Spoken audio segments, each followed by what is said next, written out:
Bonsoir. Heureuse de vous retrouver ou de vous rencontrer pour ce 5e et dernier épisode de la chaire du Louvre, de cette chaire du Louvre. Peut-être justement quelques petits rappels. Nous l'avons intitulé L'Odyssée d'Homère, un roman graphique. Je me promène en visiteuse dans le Louvre et dans la galerie Campana qui vient d'être rouverte. Et j'essaye de comprendre le rapport entre la beauté des images qui sont sur les vases et la beauté des textes que j'ai lus.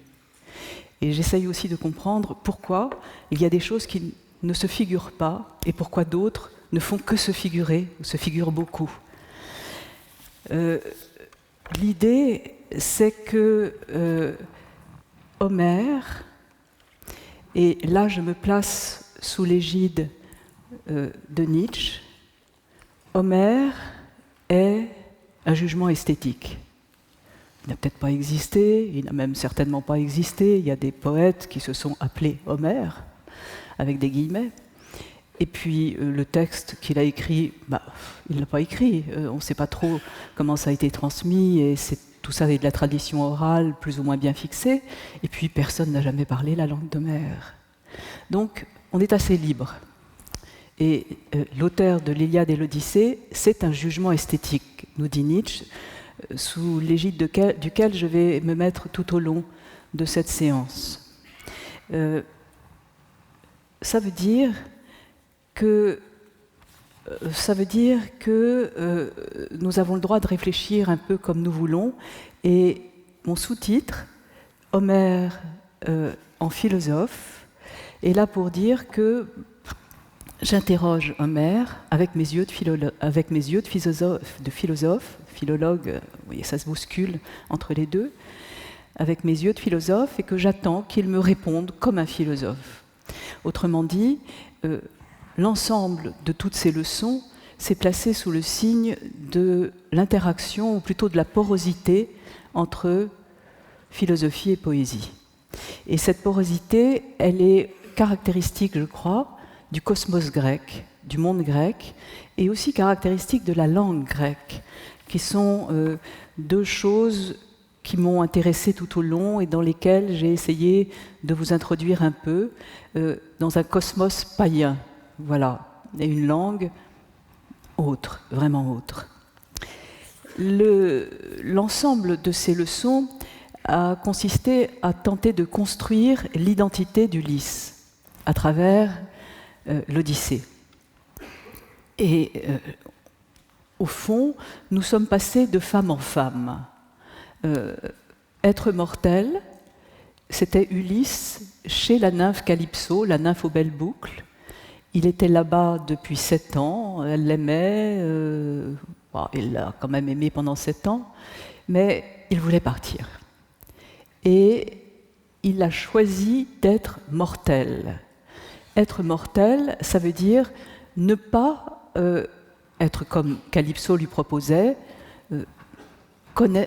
immortel comme elle, donc connaître l'angoisse, la mort, le risque, les enfers. Voilà le premier épisode a consisté à savoir ce que ça voulait dire. Le second épisode, là, ce n'était pas une femme qui était en question, c'était le Cyclope, l'horrible monstre mangeur d'hommes, anthropophage, qui n'avait qu'un œil, probablement, au milieu du front, et que Ulysse et ses compagnons ont aveuglé. Mais ce qui compte là, pour moi, qui trace une ligne sur l'identité, c'est avoir un nom. Ulysse a dit au Cyclope qu'il s'appelait Personne, Outis, que son nom, c'était Personne. Et c'est comme ça qu'il a pu s'échapper, parce que lorsque le Cyclope a appelé, après avoir été aveuglé, ses compagnons Cyclopes voisins, et qu'ils lui ont demandé « Mais qui t'a fait ça ?» Il a répondu personne. Alors on lui dit, va te coucher, c'est pas grave, va te coucher si c'est personne. Bon. Et là, c'est joué peut-être pour la première fois dans un texte, le rapport au signifiant. Outis, ça veut dire pas quelqu'un, personne. Et une autre manière de dire personne, de dire pas quelqu'un, c'est métis, avec une autre négation plus violente. Pas du tout quelqu'un. Or, métis, ça veut aussi dire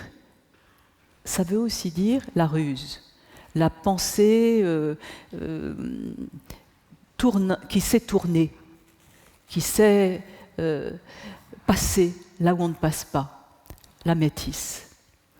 Et Ulysse, lorsqu'il s'est échappé sur son navire avec les compagnons qui étaient encore vivants avec lui, a défié le Cyclope en lui disant « Ah ah, c'est ma métisse qui t'a eu.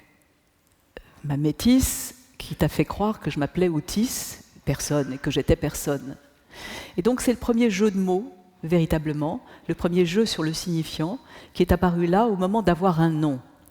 Et Ulysse a déclaré au Cyclope, quand il s'éloignait, lui, il a déclaré « C'est Ulysse, fils de Laërte, dont la demeure est à Ithaque, qui t'a aveuglé. » Vous voyez dans quoi le Cyclope, qui était le fils de Poséidon, l'a maudit efficacement.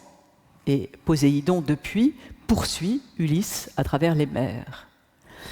Donc voilà ce que c'est avoir un nom. Personne, ou bien Polytropos, plein de tours et plein de ruses. Métis, doué de cet esprit sagace. Ensuite, le troisième moment, être soi-même. Là, nous sommes passés au large des sirènes.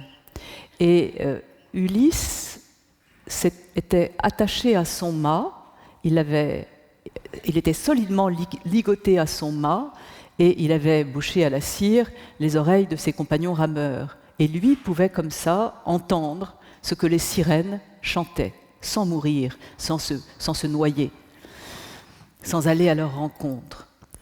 Ulysse était attaché au mât, lié dans des limites de liens profonds, durs, et les pieds solidement plantés dans le sol, empédon. Il y a comme ça tout au long de l'Odyssée des adjectifs récurrents qui ont beaucoup de sens. Empédon, ça a beaucoup de sens. Ça veut dire les pieds solidement plantés dans le sol, pouce, podon, bon, et le sol étant simplement là le sol du navire, on retrouve cet adjectif plusieurs fois dans l'Odyssée, on va le retrouver aujourd'hui même, mais on le retrouve aussi, et c'est là la porosité entre philosophie et poésie, on le retrouve dans le grand poème de Parménide qui décrit l'être, Toon, l'être, le héros de la philosophie, comme Ulysse attaché à son mât, les pieds solidement plantés dans le sol. Incroyable. Cette sphère de l'être, voilà qu'elle est empédon. Bon. Donc, être soi-même, c'est être d'une certaine manière ligoté dans son identité. Le quatrième moment, le quatrième épisode, c'est parler comme un homme. C'est quoi parler comme un homme? Eh bien, ça n'est pas parler la langue des dieux, et là nous étions chez Circé, où la langue des hommes et la langue des dieux étaient en balance autour de cette herbe qui permettait de résister à la drogue de Circé, Circé, la sorcière, qui transforme les hommes en ce qu'ils sont, c'est-à-dire en cochons. Bon. Et donc, Fucis Mollu, vous entendez Molly Bloom de Joyce, Fucis Mollu, c'est les deux langues, celle des hommes et celle des dieux. Et en même temps, tout après, nous avons vu comment Ulysse inventait, comme langue des hommes, au sein de la langue des hommes, un discours qui gagne, Kerdaleon mutos, un discours qui a du gain. Et ce discours plein de profit, eh bien, il l'a inventé pour Nausicaa, c'est-à-dire pour la fille magnifique, la jeune fille du roi des Phéaciens, et qu'il a vue sur le rivage, et qui est la seule à ne pas s'être enfuie devant cet homme, ce naufragé vraiment immonde, plein de sel, de souillure, et tout nu. et qui cassait vaguement une branche de manière à voiler sa virilité, comme dit Bérard. Donc elle ne s'est pas enfuie, et lui, eh bien, il a voulu faire comme tous les naufragés du monde, tous les suppliants du monde, le geste du suppliant qui consiste à saisir la personne en face au genou, la puissance de Gonu, Genestai, la puissance de l'engendrement, la force même. Mais elle aurait eu peur et il a inventé le performatif, c'est-à-dire le discours qui tient lieu de l'acte, qui est acte. Il lui a dit « je te », en inventant le mot d'ailleurs, « je te genouille, je me mets à tes genoux, car j'ai trop peur de te saisir les genoux ». Et en lui disant, il a fait de la seule manière dont il pouvait faire. Donc il a inventé ce vraiment qu'en dire, c'est faire. Voilà le 4e épisode. Et maintenant, nous sommes dans le 5e. Là, il s'agit de Pénélope, il s'agit d'être reconnu. On n'est soi-même que quand on est reconnu. Alors, il y a des signes de reconnaissance et on va les explorer. D'habitude, on a pris cette habitude, c'est-à-dire pendant 3 des épisodes, nous avons invité des conservateurs du Louvre qui nous ont fait l'honneur et le plaisir de venir. Nous avons invité Anaëde, Emmanuel Lascou, nous avons invité une sirène, Aude Wozniak-Angèle, et donc nous avons invité des personnes. Maintenant, nous allons transformer un peu la chose. Nous n'avons personne à inviter, nous avons des images à inviter. Nous avons des auteurs d'images. Et c'est assez particulier, cet épisode-là, c'est un épisode qui ressemble vraiment à un récit circonstancié avec des catastrophes, des reconnaissances, exactement. Enfin, on se croirait dans Alexandre Dumas. Il y a ceci, et puis ceci, et puis ceci, et puis ceci. Et cela, justement, tous ces ceci, nous ne les avons pas vraiment trouvés dans les vases, parfois seulement. Et les vases, là, alors que le récit aurait pu être continu en images, eh bien, il ne l'est pas. Et donc, nous avons invité d'autres imagiers. Nous avons invité Primatis, la Renaissance, qui est d'ailleurs beaucoup au Louvre et beaucoup à Fontainebleau. Et puis nous avons invité un Anglais, John Flaxman, qui est un peintre, un sculpteur de la fin du XVIIIe et qui a choisi d'illustrer entièrement l'Odyssée. Et puis nous avons des invités surprises, vous verrez lesquels. Donc nous avons maintenant des images bizarres que nous allons vous présenter, c'est-à-dire des séquences d'images qui ne sont pas toutes des images de vases. Jusqu'à maintenant, il y avait des textes qui étaient irreprésentables. Par exemple, quand je vous parlais de Utis Metis, bien sûr, il n'y a pas un vase qui montre ça.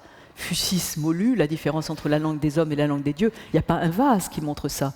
Mais les vases nous ont suivis quand même tout au long. Tandis que là, ils nous ont un peu lâchés. Alors, on va commencer à produire ce récit et ces images diverses.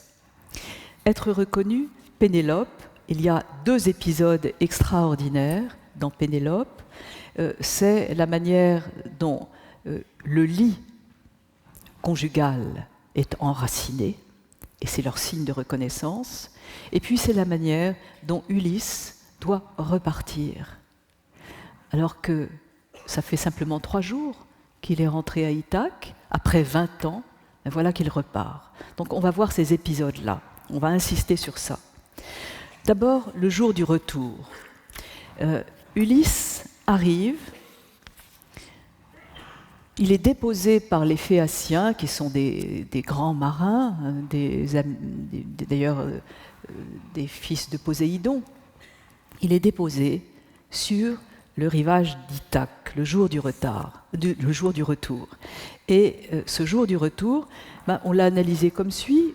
On trouve cette pauvre Pénélope qui attend et qui tisse, vous savez, sa toile qu'elle détisse la nuit, mais là, elle est un peu coincée parce que les servantes l'ont dénoncée.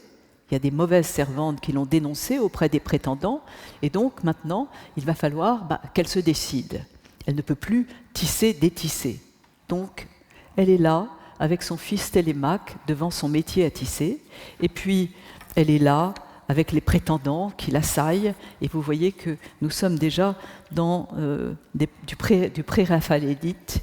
Et là, voilà qu'Ulysse est déposé. Et il est déposé, endormi sur le sol d'Ithaque par les Phéaciens, pendant que Pénélope tisse ou détisse, je ne sais pas, détisse. Bon. Voilà que Ulysse est déposé par Flaxman sur les Phéaciens. Et que se passe-t-il ?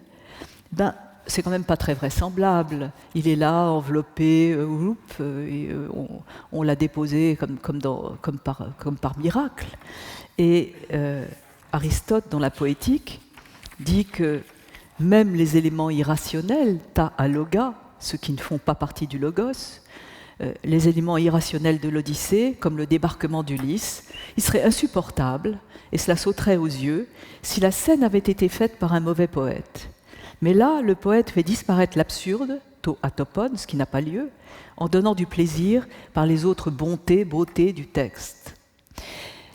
Tout au long, nous allons être confrontés au mensonge, c'est-à-dire au pseudos. Ce n'est pas vraiment mensonge, le terme grec veut dire à la fois faux, erreur et mensonge, fausseté. Bref, la poésie. La poésie, c'est Aristote qui dit que Homère a appris à tous à mentir comme il faut, os dei, comme il faut. Alors, quand Ulysse est déposé sur Ithaque, eh bien, voilà qu'il ne reconnaît rien. Tout aux yeux c'est vraiment l'inquiétante étrangeté de Freud. Il n'y a rien de plus familier et il n'y a rien de plus étonnant, il n'y a rien de plus étranger. Tout aux yeux du maître avait un autre aspect, aloeida, une autre idée. Les longs chemins, les ports de bon mouillage, les rochers escarpés, les arbres touffus. Ulysse se dressa d'un bond, embrassa du regard la terre paternelle. Il gémit, se frappa les cuisses du plat de la main et eut un cri d'angoisse. « Ô moi, dans la terre de quel mortel suis-je encore tombé ?» Il est dans la terre paternelle, enfin à Ithaque, après 20 ans d'errance, il ne reconnaît rien. Il ne reconnaît rien et c'est très compliqué. Voilà qu'un jeune garçon apparaît, un jeune pâtre très beau, qui lui dit « Mais c'est Ithaque, ici ». Et ce jeune garçon, c'est Athéna qui ne cesse de se transformer et de mentir, elle aussi, de faire du pseudos. Ulysse ne reconnaît pas Ithaque, et là vous avez Athéna à côté d'elle, qui se met maintenant à ressembler à Athéna, et non pas au petit pâtre dont elle avait pris la forme. Ulysse et Athéna, c'est en fait une compétition dans le mensonge, dans le pseudos. Ils sont deux à savoir gagner, à savoir mentir bien. Alors, Ulysse répond au jeune garçon qui lui dit « Ici c'est Ithaque ». Il lui répond « Oh, Ithaque, j'en ai entendu parler, très loin d'ici, outre-mer, dans les plaines de Crète. Moi j'arrive avec un riche chargement et j'ai laissé là-bas autant d'argent et de chargement à ma famille quand j'ai dû fuir. » Autrement dit, il commence par mentir sur son identité. Absolument. À ce moment-là, Athéna lui répond « Quel gagneur, Kerdaléos !» Vous savez, Kerdaléon Mutos, c'est le discours qui gagne qu'avait inventé Ulysse pour Nausicaa, le performatif. Quel gagneur, quel voleur, Épiclopos, il serait celui qui se mesurerait en ruse avec toi. Fût-il un dieu, terrible, à l'esprit varié, poikilometa. Si je souligne ce mot, c'est que c'est le mot des mortels chez Parménide, caractéristique des mortels dans le poème de Parménide, c'est-à-dire en philosophie. terrible, à l'esprit varié, nourri de ruses, vas-tu encore, même rentrer au pays, ne raconter que de ces histoires trompeuses de voleurs que tu aimes depuis l'enfance? Mais n'en parlons plus, nous sommes deux à savoir gagner, Kerdea. Si de tous les mortels tu es de loin le meilleur en conseil et en discours, c'est moi qu'entre tous les dieux on loue pour mon esprit, Métis, et pour mes gains. Mais toi, tu n'es même pas capable d'avoir reconnu Pallas Athéna, la fille de Zeus, moi qui me tiens toujours à ton côté dans toutes les épreuves. Athéna, c'est la doublure d'Ulysse. Nietzsche dit que les Olympiens, c'est le monde rêvé des Grecs. C'est le rêve des Grecs. Et que chaque mortel est doublé d'un dieu. Eh bien voilà, Athéna est la doublure d'Ulysse. Et comme dit Aristote, tout peuple des poètes prend plaisir au mensonge et par-dessus le marché n'en est pas responsable. J'ai dit que c'était d'Aristote, mais je me trompe. C'est vrai que tout peuple de poètes prend plaisir au mensonge, et c'est vrai que Homère est un grand poète, était un grand grec, et que Aristote le dit. Mais là, c'est Nietzsche qui parle. Tout peuple de poètes prend plaisir au mensonge, et par-dessus le marché n'en est pas responsable. Le maître, c'est-à-dire la métrique, celle qu'on a entendue avec les sirènes, avec Emmanuel Lascaux qui jouait pour nous l'Aède, la métrique place un voile sur la réalité. La métaphore est la manière usuelle de mentir. Voilà comment la poésie est pseudos, mensonge, mais comment elle est aussi évidemment plus philosophique que l'histoire. Je suis encore dans Aristote. Maintenant, Athéna transforme Ulysse en mendiant pour qu'il puisse rentrer dans Ithaque et reconquérir sa cité, sa femme, ses biens. Elle le transforme en mendiant pour qu'on ne le reconnaisse pas. Et voilà la transformation d'Ulysse en mendiant. On ne sait pas si c'est lui, hein, c'est peut-être un pêcheur, mais enfin, voilà la tête qu'il devait avoir. C'est-à-dire, il est là comme un vieux vêtu de loques. Il est là comme quelqu'un qui demande l'hospitalité et qui donc tend sa sébile. Il arrive donc à l'intérieur, tout près d'Ithaque, et là, on entame la série des reconnaissances. Les reconnaissances, c'est véritablement un épisode clé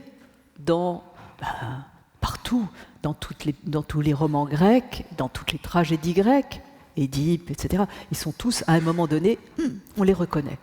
Eh bien, là, il y a une série de reconnaissances.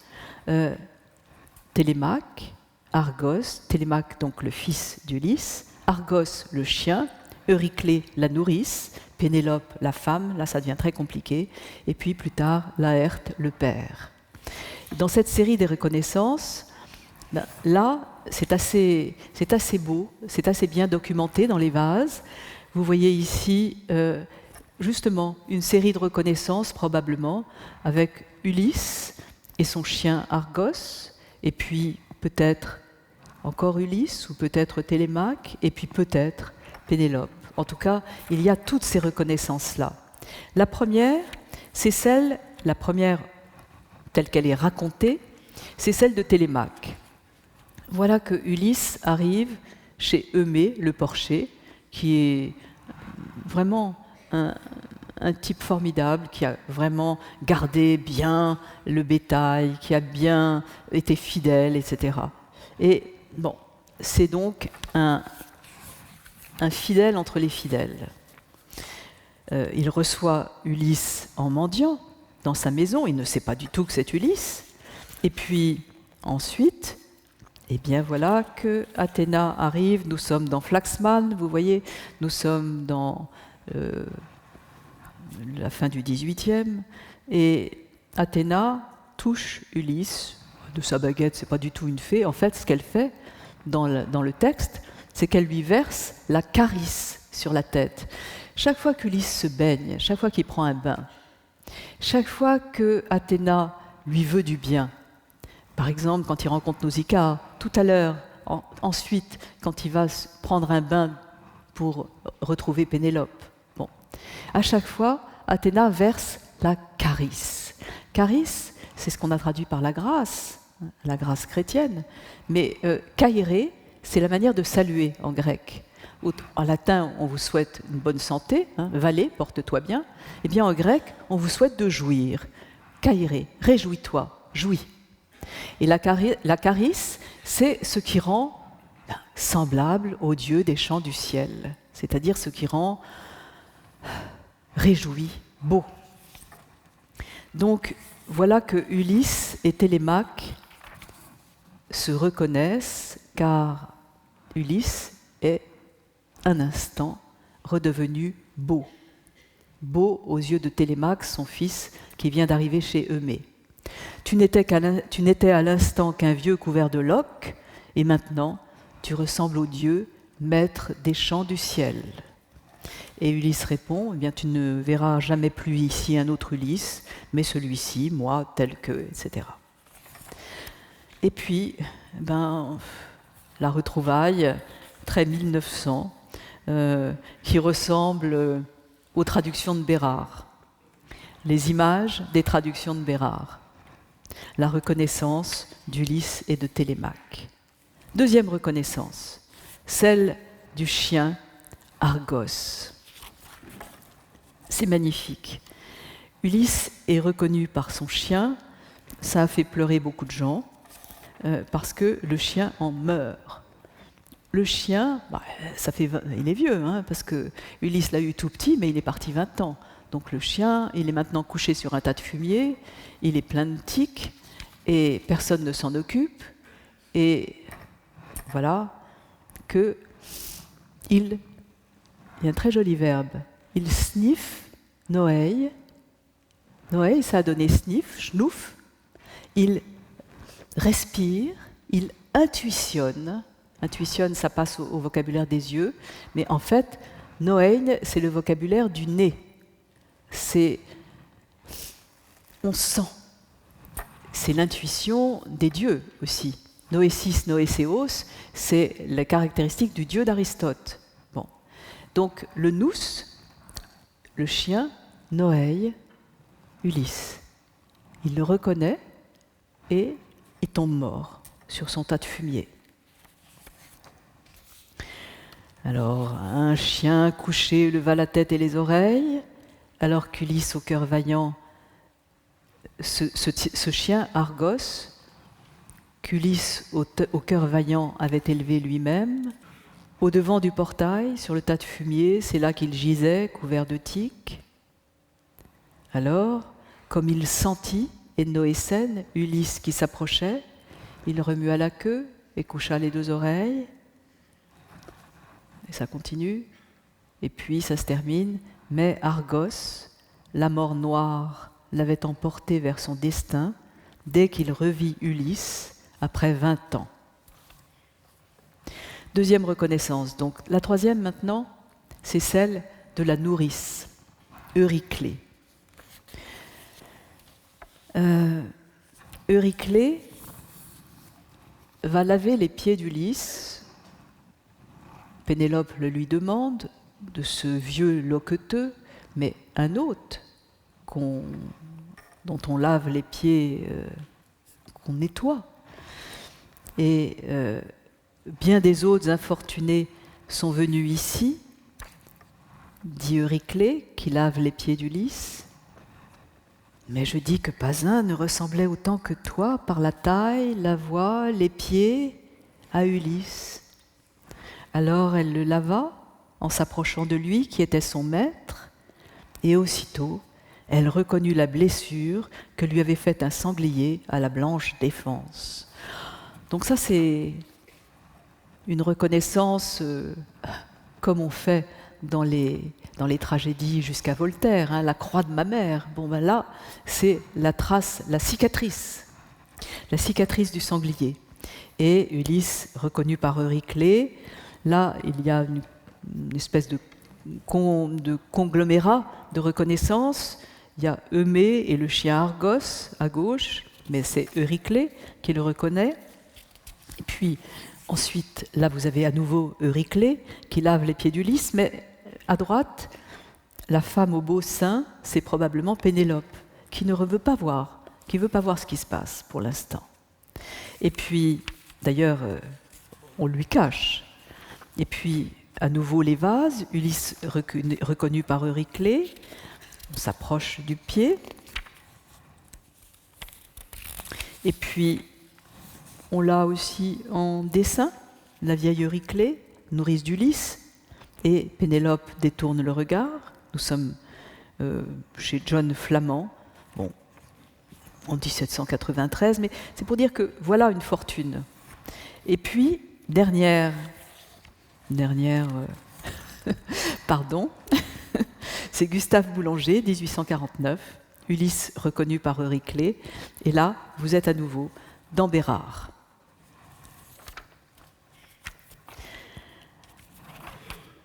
Ulysse est reconnu par tout le monde? Pas tout à fait. Pour l'instant, il n'est certainement pas reconnu par Pénélope. Et il n'est reconnu officiellement par personne, c'est même pour ça qu'il peut aller au combat et vaincre les prétendants. L'épisode de l'Arc est un épisode très célèbre. Personne, aucun des prétendants, enfin, Pénélope doit choisir. Elle ne peut plus ne pas choisir un prétendant. Et donc elle dit, celui qui va bander l'arc d'Ulysse, celui qui saura gagner, me gagnera aussi. Et elle apporte l'arc. Mais avant, il s'est passé quelque chose, c'est que avant, je voulais qu'on montre comment ça se passe avec les prétendants. Les prétendants, ils font bombance et ils lutinent les servantes, même plus que ça. Donc, Ulysse arrive, on est en train de lui manger son bien, les servantes sont toutes traîtresses, et comment faire? C'est alors que Pénélope apporte l'arc, sans savoir qu'Ulysse est rentré, et puis c'est alors que le vieux couveur de loques, le vieux loqueteux esclave, là, l'étranger, enfin à qui on a quand même lavé les pieds, l'étranger bande l'arc et réussit, sans problème, à passer. Alors, est-ce que c'était comme ça, le jeu de l'arc? On ne sait pas. C'est comme ça que Primatis l'invente. Et c'est très compliqué. Vous pouvez être certain que les philologues s'écharpent là-dessus. Bon, peut-être qu'il fallait passer à travers des anneaux. En tout cas, autour d'Ulysse et de son arc, 3 personnes, Télémaque, qui reconnaît son père, Eumée, qui sait à qui on a dit que c'était Ulysse, et un autre serviteur fidèle. Ils sont 4 contre je ne sais combien de prétendants. Et ces 4-là font un massacre. Nous sommes dans, dans les 3 mousquetaires, enfin quelque chose comme ça, ça passe partout. Donc, ou dans un manga. Voilà comment se fait le massacre et comment il se voit. Et il y a au Louvre, dans la galerie Campana, un vase exceptionnel qui s'appelle le cratère des prétendants. Eh bien le voilà, on va tourner autour grâce à la magie de Pierre Giner. Le cratère des prétendants. On les voit massacrés.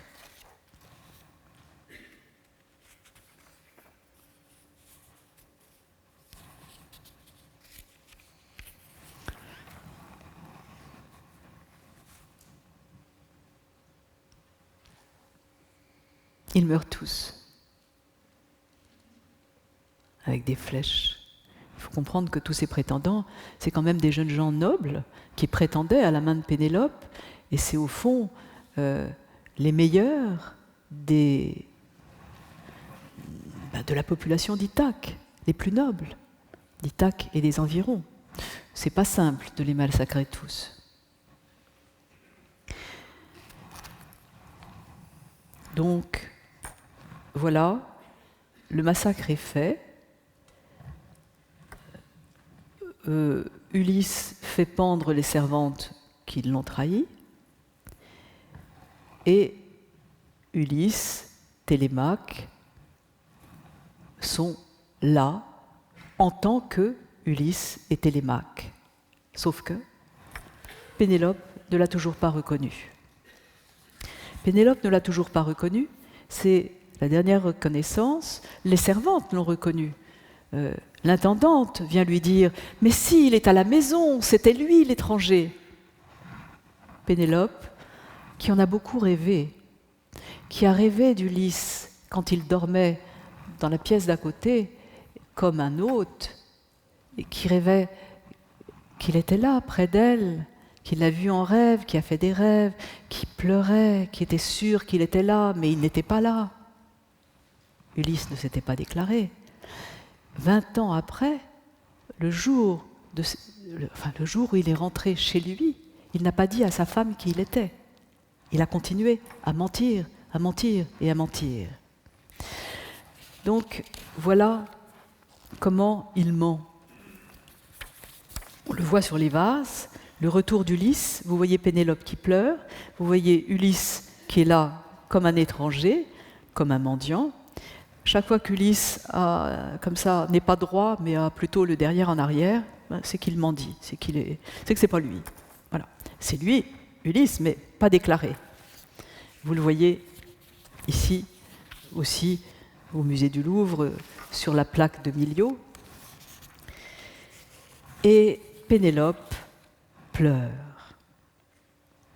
Pénélope pleure devant Ulysse, qui n'a pas déclaré qu'il était Ulysse.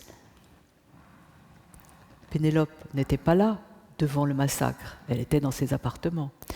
Pénélope pleure l'homme qui est près d'elle. Et voilà comment il lui a menti. C'est très extraordinaire. Il n'a pas arrêté de dire qu'il n'était pas lui. Alors, lorsqu'il a rencontré Pénélope, comme hôte, venu en mendiant et puis en hôte, il lui a dit,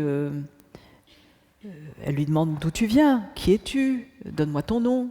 Il dit, oh, bon, enfin, je vais te dire, ne me demande pas mon nom, mais... et voilà ce qu'il dit. Au large, dans la mer vineuse, est une terre aussi belle que riche, isolée dans les flots. C'est la terre de Crète, aux hommes innombrables, aux 90 villes. C'est chez nous que je vis Ulysse, et qu'il reçut mon hospitalité quand il voguait vers Troie. La rage des vents l'avait jeté en Crète. Et donc, il lui a donné des provisions, etc. Là, Homère, entre guillemets, prend la parole et dit « À tant de menteries, comme il savait donner l'apparence du vrai. Pseudéapola, à tant de menteries, légone, etumoisi homoia. » Il les rendait semblables à etumos. On a vu ensemble ce que c'était que l'étymologie, ce que c'était que le cœur des mots. Eh bien, cette phrase qui est là est une phrase qui est aussi dans Hésiode pour expliquer ce que font les poètes. À tant de menteries, comme il savait donner l'apparence du vrai.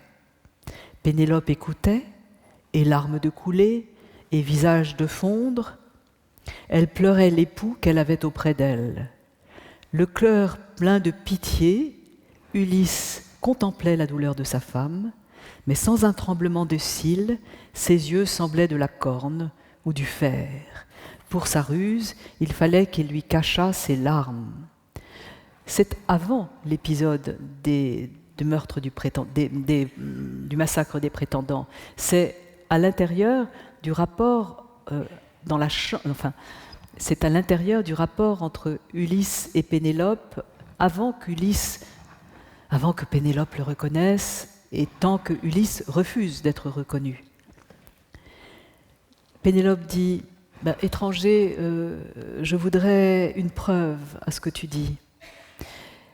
Alors, Ulysse, encore l'étranger, dit voilà, il avait un manteau double, Ulysse, teinté de pourpre, que fermait une agrafe en or à double trou, une œuvre d'art représentant un chien qui tenait entre ses deux pattes de devant un faon tout moucheté.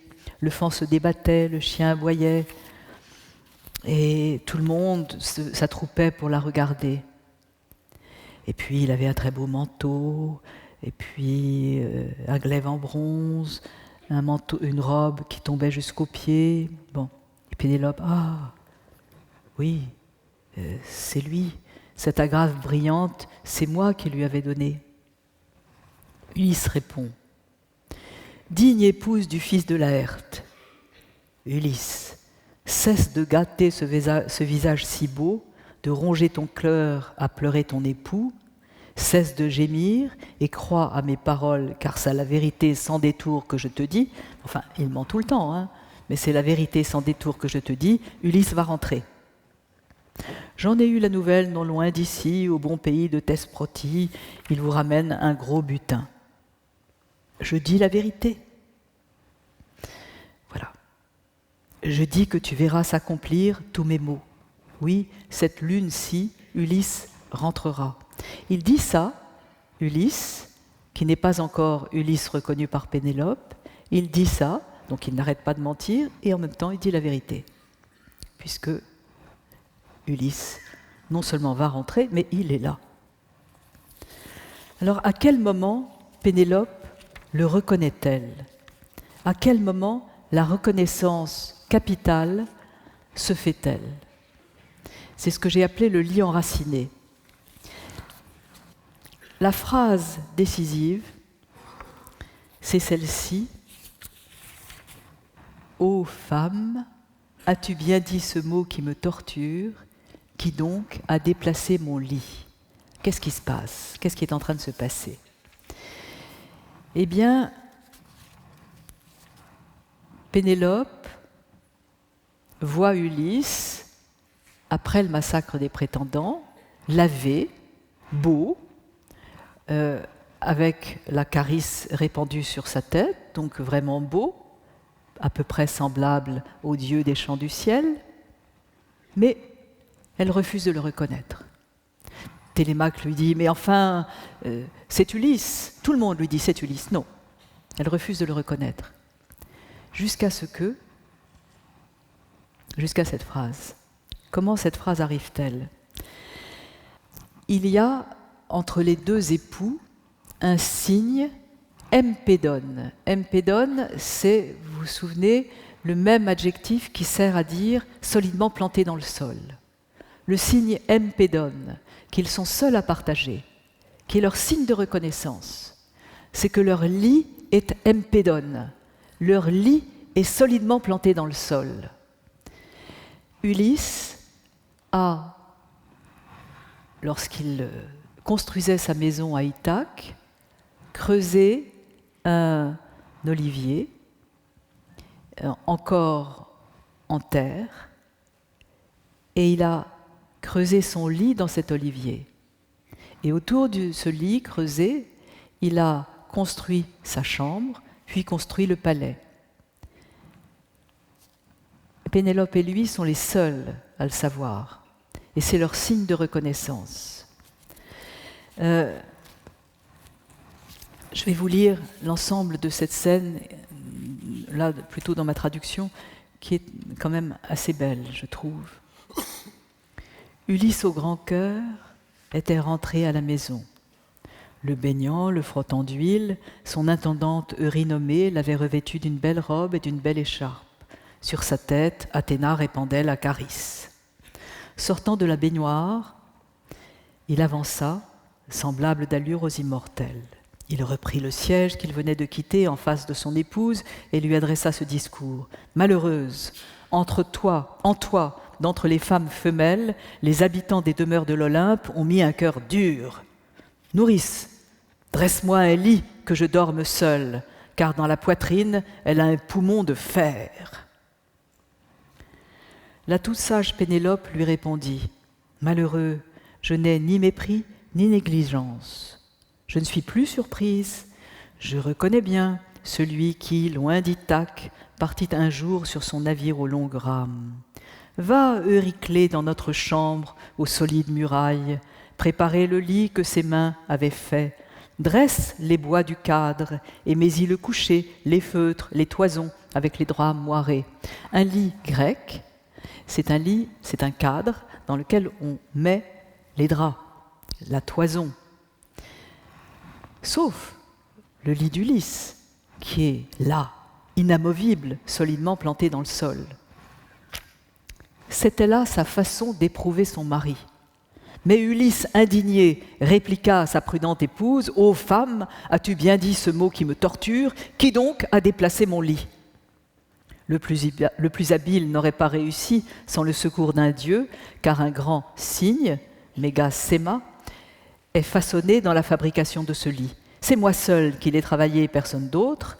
Un tronc d'olivier feuillu poussait dans l'enceinte, haut, florissant, et son épaisseur était comme une colonne. Je construisis autour en blocs appareillés les murs de notre chambre, je la couvris d'un toit, et quand je l'eus munie d'une porte aux panneaux de bois pleins sans fissure, c'est alors seulement que de cet olivier coupant la frondaison, je donnais tous mes soins à équarrir le fût jusque à la racine, puis, l'ayant bien poli et dressé au cordeau, je le pris pour montant, pour cheviller le reste. À ce premier montant, j'appuyais tout le lit dont j'achevais le cadre. J'y tendis des courroies d'un cuir rouge éclatant. Je fais donc paraître ce signe au grand jour, et je ne sais pas si ce lit est toujours planté là, Empédone, femme, ou si quelqu'un l'a tiré ailleurs en coupant le tronc de l'olivier.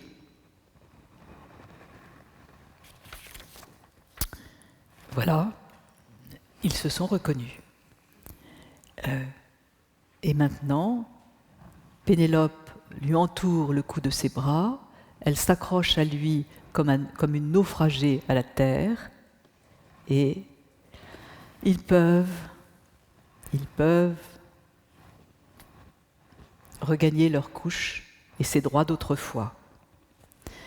Ça, c'est du Bérard.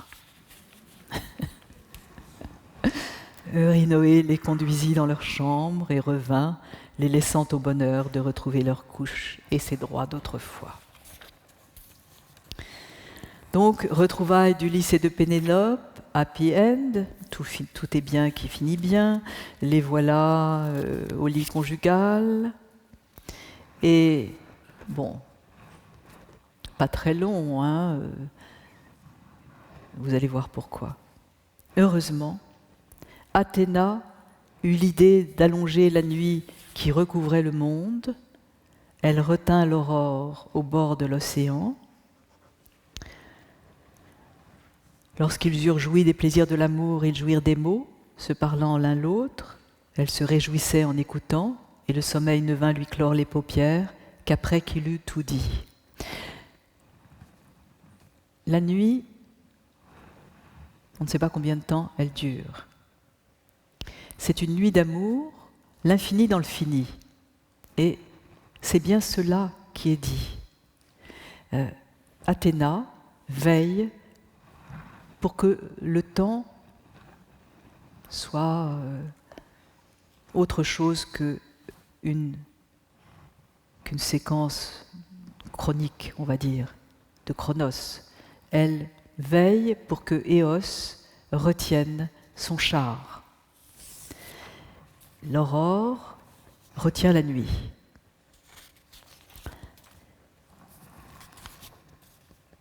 Bon, nous avons mis quelques images.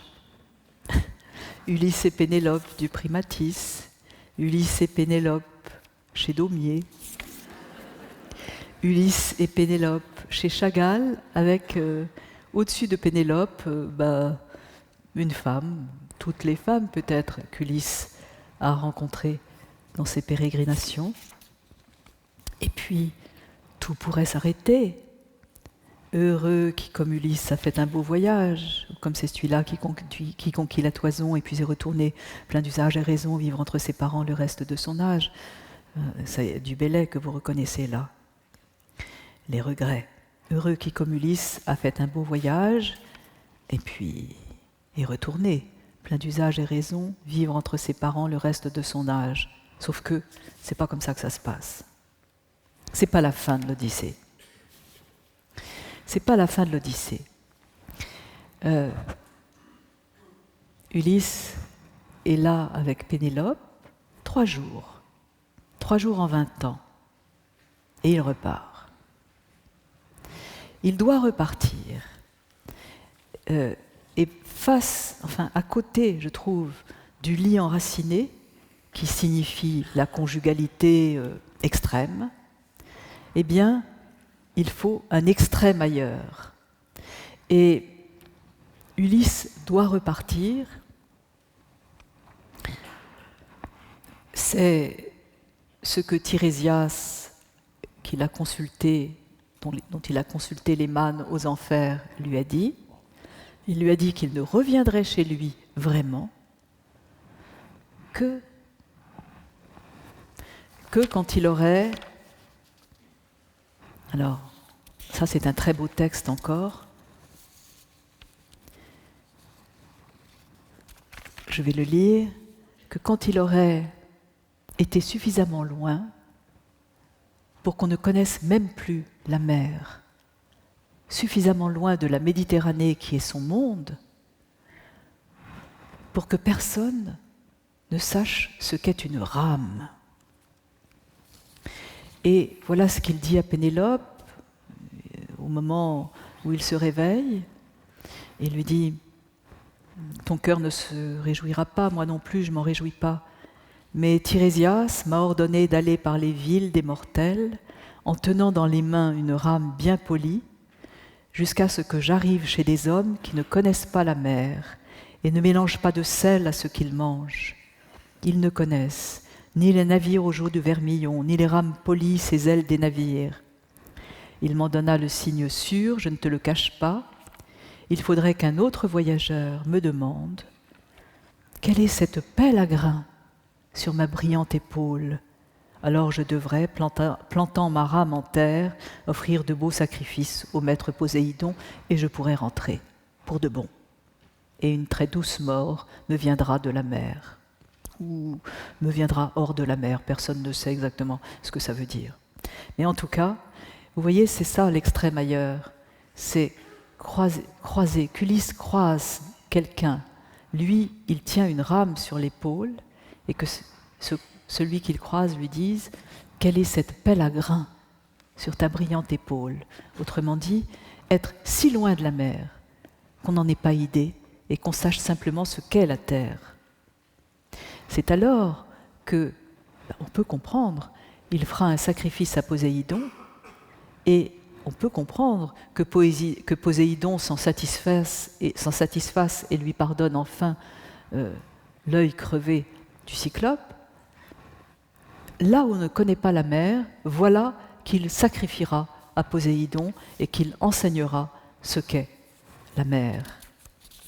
Donc, là, on a voulu illustrer, vous voyez, une rame et une pelle pour montrer qu'après tout, on pourrait confondre. Mais l'extrême ailleurs, voilà comment nous l'avons figuré par cette Haribal, une tête de femme blanche et une tête d'homme noir, comme deux bien différents que l'on trouve plusieurs fois au Louvre. Et ah oui, on peut tourner autour, c'est assez joli. Il est à penser qu'il ne connaît pas la Méditerranée. C'est pas vrai, peut-être. Et voilà Poséidon qui a tout machiné.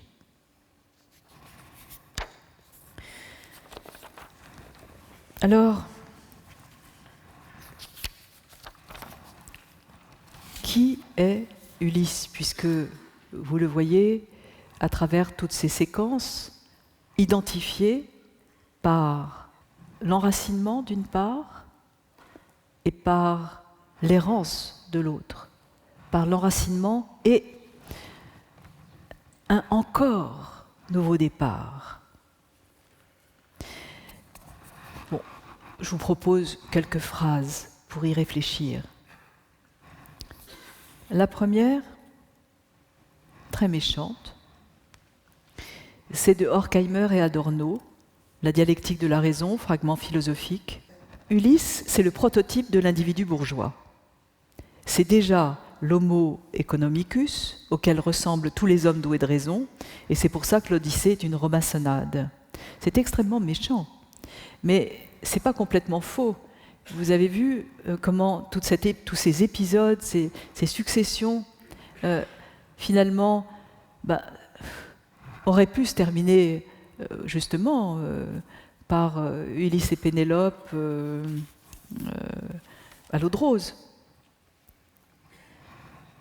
Et Ulysse n'a pas arrêté de gagner, de vouloir du gain, d'être là avec ses trésors, de veiller sur ce qu'il avait réussi à capter, la manière, ce que les Phéaciens lui avaient donné, qu'il a mis à l'abri dans une grotte, son trésor qu'il voyait mangé par les prétendants. Enfin, je veux dire, pour de bon, Ulysse est un homo economicus. C'est pas faux. Simplement, c'est pas seulement ça. L'autre possibilité, c'est celle beaucoup plus pensive de Günther Anders. Günther Anders, c'est le mari de Hannah Arendt, le premier mari de Hannah Arendt, et qui donc a vécu la guerre et qui s'est retrouvé à Berlin et qui a écrit à Berlin, ayant réchappé de la guerre, les journaux de l'exil et du retour en 1950. Et dans ces journaux de l'exil et du retour, il parle d'Ulysse. Et il dit, lorsqu'Ulysse séjournait chez Calypso, par exemple, où il est arrêté 7 ans, il devait être doublement vigilant. Il ne devait pas seulement veiller à garder Ithaque en son cœur, mais aussi à ne pas perdre la vision de ses errances. Ulysse n'est pas du tout l'individu bourgeois. Ulysse est le nostalgique double, celui qui a la nostalgie du chez-soi, Heimweh, Heim, Heimat, Home, Home Sweet Home, qui veut rentrer là, qui veut retrouver son lit enraciné, d'accord, mais c'est aussi celui qui a la nostalgie large, celle du Sehnsucht, celle de la recherche continue, et c'est celui qui continue à partir. C'est l'exilé qui ne désire plus le retour, qui veut poursuivre. C'est autour de ces deux composantes, Ulysse, le petit bourgeois, homo economicus, qui rentre chez lui et veut rentrer et veut rester, et Ulysse, qui poursuit, comme l'objet petit a de Lacan, encore ailleurs, comme le symbolise cette deuxième fin de l'Odyssée, jusqu'à ce qu'on ne reconnaisse plus rien, que la rame soit une pelle à grains. Donc Ulysse est ainsi beau, vous voyez, c'est un groupe monumental du 1er siècle, donc hellénistique. Ulysse a les yeux perdus dans la suite du monde. Et puis, il est, et là on l'a, voilà, il est, comme le montre Quirico, l'individu bourgeois qui rentre chez lui sur son tapis, là, qu'il n'a pas quitté, et qui rame sur son tapis dans une chambre d'hôtel. Voilà. Donc, bon, Ulysse, c'est au moins ces deux-là. Et Homère. Homère, eh bien, on sait que maintenant il faut le mettre entre guillemets, car il n'a probablement pas existé. Et on peut en faire l'apothéose. Vous avez ce tableau qui est quand même un des tableaux monumentaux du Louvre, le tableau d'Ingres, l'apothéose d'Homère, où l'on voit l'Iliade et l'Odyssée au pied. L'Iliade en rouge, elle a une arme, l'Odyssée en vert, elle a une rame. Homère est un dieu, bon, disent tous les Grecs qui apprennent à lire dedans. Homère est un dieu. Cette apothéose, elle est bien cucu, n'est-ce pas? Et je voudrais la commenter avec une phrase de Nietzsche. Il est très vraisemblable que cela se termine ainsi, que vous finissiez ainsi, c'est-à-dire consolés, métaphysiquement consolés, bref, ainsi que finissent les romantiques, chrétiennement. Non, il vous faudrait d'abord apprendre la consolation de ce côté-ci, il vous faudrait apprendre à rire. Ça, c'est l'origine de la tragédie. Et voici comment on peut apprendre à rire. Alors, une apothéose d'Homère, peut-être. En tout cas, c'est la scène de victoire d'un Cytharède au jeu panhellénique. Et comme Homère n'a pas existé, ça peut très bien être, ce Cytharède peut très bien faire partie des Homères, entre guillemets. Ceux qui ont chanté pour fabriquer l'Iliade et l'Odyssée. La phrase de Nietzsche pour le commenter, c'est une phrase sur l'irreligion, sur ce que c'est qu'être païen. Homère est parmi ces dieux si bien chez lui, et en sa qualité de poète, il se retrouve chez eux si à l'aise qu'il faut absolument qu'il ait été foncièrement irreligieux. Il se comporte d'une manière aussi libre que le sculpteur avec sa glaise. Voilà une dernière phrase de Nietzsche pour clore cette série de conférences, cette série d'épisodes. Ah, ces Grecs, comme ils savaient vivre. Cela demande la résolution de rester bravement à la surface, de s'en tenir à la draperie, à l'épiderme, d'adorer l'apparence et de croire à la forme, au son, aux mots, à l'Olympe tout entier de l'apparence. Ces Grecs étaient superficiels par profondeur. Et au fond, c'est ce que nous avons essayé de faire avec le roman graphique, l'Odyssée comme roman graphique. Nous avons essayé d'être superficiels par profondeur, c'est-à-dire de construire à travers ces 5 épisodes une profondeur de surface, ou une surface profonde, comme vous voudrez, avec les vases et avec les textes qui sont sous les vases ou qui n'y sont pas. Homère en philosophe, un roman graphique, voilà ce que nous vous proposons pour terminer. Ça, c'est Aristote que vous reconnaissez en train de caresser le crâne d'Homère. Premier épisode, Calypso. Homère, ça va trop vite pour moi, mais ça fait rien. Vous les avez vus, vous reconnaissez. Nous sommes aux enfers. Maintenant, nous entrons dans l'épisode 2, le Cyclope. Et là, vous avez un texte, parce que ça ne se montre pas. Outis, metis. Ça ne se traduit pas d'ailleurs. Voilà le Cyclope, qui est tout le temps représenté, on lui crève l'œil. On n'arrête pas de lui crever l'œil. On n'arrête pas de partir et de s'enfuir avec cette ruse qui permet d'aller sous les brebis. Voilà la ruse, peut-être. C'est peut-être la ruse qui est dessous, Bétis, qui est la maman, la mère d'Athéna, peut-être. Ensuite, l'épisode 3, voilà le rapport entre poésie et philosophie, Ulysse attaché à son mât et la sphère de l'être. Tout ça, Empédone. Voilà les sirènes qui chantent la gloire d'Ulysse et qui chantent l'Iliade dans l'Odyssée et font que son Cléos, sa gloire, le tient serré. Les sirènes, bonnes et mauvaises, doubles en tout cas. Voilà voilà Hélène dont la voix peut ressembler à celle de toutes les femmes, donc la voix comme celle des sirènes. Et voilà l'épisode 4, Nausicaa, avec l'invention du performatif, le coup de foudre. Je te prends les genoux, car j'ai trop peur de te prendre les genoux. Vous voyez le peintre qui invente le performatif en peinture. Voilà Circé qui transforme les hommes en cochons. Voilà, on s'est vraiment amusé. Je te genouille, c'est la première BD pour de bon.